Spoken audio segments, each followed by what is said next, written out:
everyone, this is Teresa from Base 10 Montessori, and today we are going to start on the Teens Board lesson.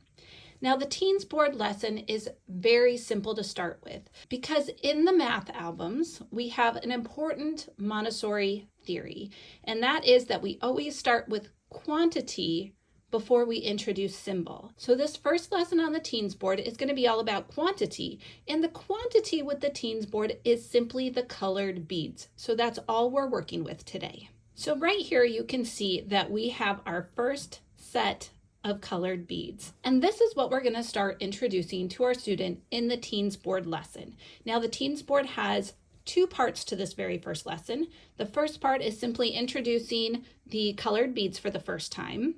And then we're going to introduce the colored beads with the golden beads. So we're going to introduce quantity two different ways. The first way, simply the colored beads, and the second way, we're going to introduce the colored beads with the 10 bars. Now, if some of you are familiar with Montessori, or if you're going through your Montessori training, this lesson is going to look very familiar because it's pretty much going to be exactly like the number rods in the Group 1 math. So when we are introducing quantity for the very first time in the Montessori classroom, we use the number rods. And so this lesson is going to look a lot like that, but instead of the number rods, we are using colored beads. So if we know that we are doing a lesson that's very similar to that first lesson with the number rods, we know that that means we're going to use 3-period lessons. So this is going to be a lot of 3-period lesson work for both parts of this first lesson. So let's start just like we do with the number rods. This is 1. 1. And after you introduce that, you can encourage your student to also count it and say 1. This is 2. 1, 2. This is 3. 1, 2, 3. So we're going to give them the language, which is what a 3-period lesson is all about. It's about giving language. And we're going to introduce the language, we are going to count it, and then we're going to do our 3-period lesson. Can you pick up the 2? Place the 2 over here. Can you pick up the 1? Can you count the 3? 1, 2, 3. And so we're going to keep going like this until we're satisfied that they've had enough time to associate the language with the correct bead. So that's the second part of the 3-period lesson. And I know at this point in time, we're very familiar with the 3-period lesson and doing those 3-period lesson games. So we're going to ask our student to manipulate the material in association with the correct language. And once you're satisfied that they understand that language, you're going to give the next part of the 3-period lesson. What's this? 2. What's this? 3. What's this? 1. So that's the last part of the 3-period lesson where we ask them to give the language when we ask, what's this? So they should be able to recall it instantly when we ask, what is this? So that's the last part of the 3-period lesson. So first part, we're just giving the language. This is 2, 1, 2. Second part, we're manipulating the materials in association with the language and making sure they understand which language goes with which colored bead. So that's the second part. And then the third part is that recall of what is this? What's this called? Seeing if they can give us that language directly. So here we've started our inverted triangle, and that means that we can move on to our next set of colored beads and do another 3-period lesson. So this is 4, and we're going to count 4.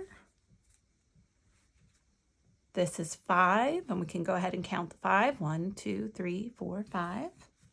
And then this is 6. 1, 2, 3, 4, 5, 6. So we're going to introduce the language again.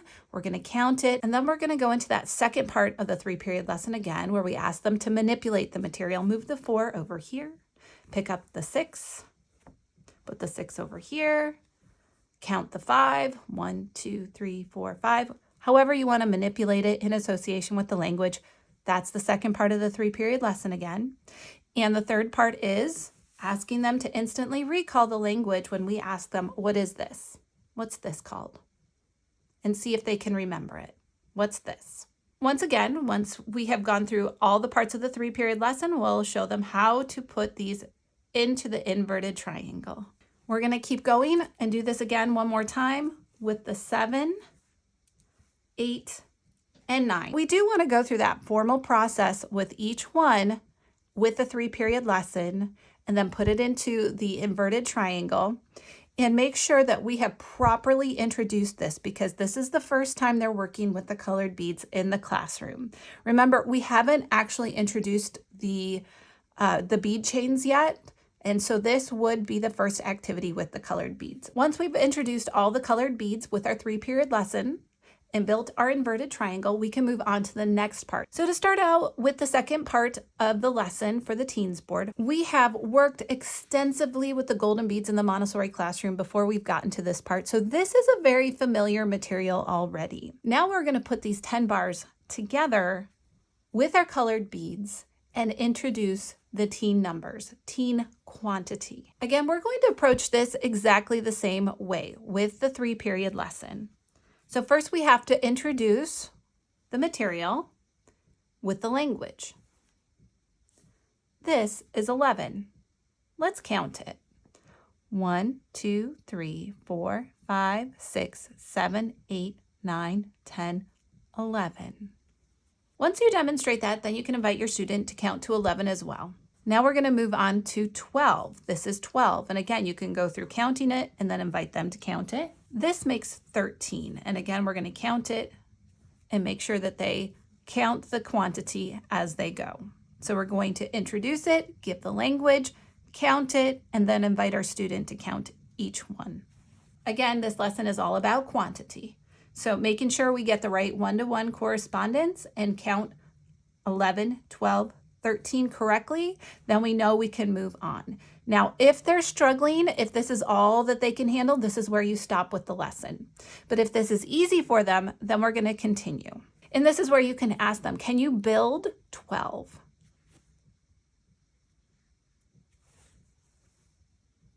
Can you build 11? Can you build 13? And you don't have to do this in order. You can do this in a random order, however you want to manipulate it. So you don't have to go, can you build 11? Can you build 12? Can you build 13? Mix it up a little bit. Can you build 13? Can you build 12 right here? Can you build 11 right here? And then if you feel like they need to count every single time they manipulate it, just to get that into their memory a little bit better, you can go ahead and ask them to count as many times as they need to get the idea of the lesson, to start feeling the quantity and understanding the quantity better. And of course, the last part of the lesson is asking, what is this? So go ahead and make something and say, you know what? What is this? What about this? What is this? And what is this? If they can get through this all in one lesson, that's great. But if you have to stop and break up the lesson and not introduce any more into it, that's fine too. Really just kind of gauge your students' interactions at this point, their focus, their concentration, their interest. And if you see that you're kind of losing them, or if they seem a little bit exhausted at this point, it's okay to leave it here, come back later, and then introduce the next set. If not, keep going. If you feel like this is really simple for them, they've got plenty of energy, they're ready to take on more, go ahead and move on to the next ones. And of course, you can do 14, 15, and 16 exactly the same way. So at this point, keep going, keep building that inverted triangle, keep giving those 3-period lessons until they get to the last ones, 17, 18, and 19. So that is how we do the quantity for the teens board. And that is the very first lesson, just working with this quantity. Now the next lesson in the next video is going to be all about the symbols. So notice that we are doing this one difficulty at a time. We're simply introducing the colored beads with the language, and then we're introducing the colored beads with the 10 bars and introducing the language for teens. So that is simply all you're going to do until you feel as though this is a material they are comfortable counting, they're comfortable using it, and they can quickly identify what each one is. So they can quickly identify 17, 19, 18, 11, 12, etc. You want to make sure that they are fluent with the quantity before you introduce the symbols for this lesson. And of course, don't forget to build that inverted triangle every single time. This is going to be really helpful because when we work with the snake game later on, we're going to be using these inverted triangles with the snake game a lot. So make sure to start that now so that the snake game is easy when you get to that as well. And if you don't know what the snake game is, I will put a link to it down below because I have both addition and subtraction snake games on this channel already.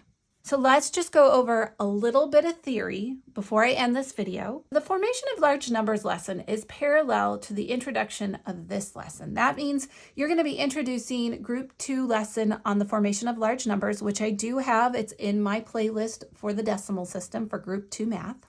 You're going to give that lesson at about the same time that you're introducing the quantity for the teens.